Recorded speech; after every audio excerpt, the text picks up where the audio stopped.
Good evening, I'm Tanner Hesterberg. President Obama today met with Russian President Vladimir Putin at a time when tensions between the United States and Russia are the highest they've been since the end of the Cold War.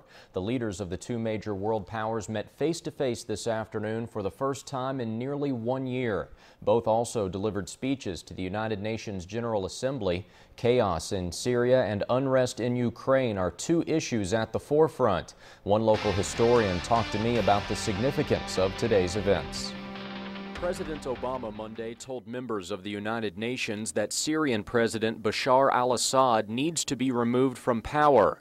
Assad used chemical weapons against his own people, and more than 200,000 Syrians have died during the country's civil war. When a dictator slaughters tens of thousands of his own people, that is not just a matter of one nation's internal affairs. It breeds human suffering on an order of magnitude that affects us all.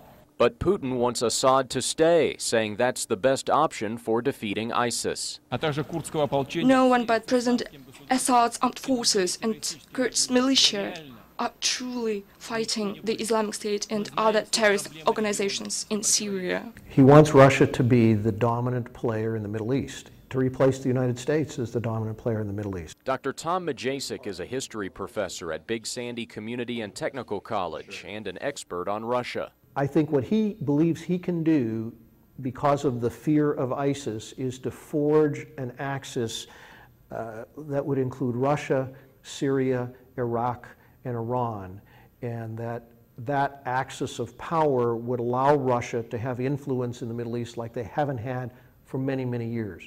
Majacek believes the U.S. and Russia have far less common ground when it comes to Ukraine, a country the Russians invaded and partially annexed last year. Presidents Obama and Putin also met privately today for about 90 minutes. The majority leader in the U.S. House has officially declared his candidacy for House Speaker. Representative Kevin McCarthy from California wants to succeed John Boehner, who announced Friday he's stepping down.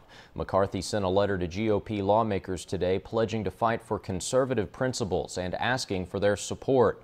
McCarthy is strongly favored to get the job but faces a challenge from Florida Republican Daniel Webster. The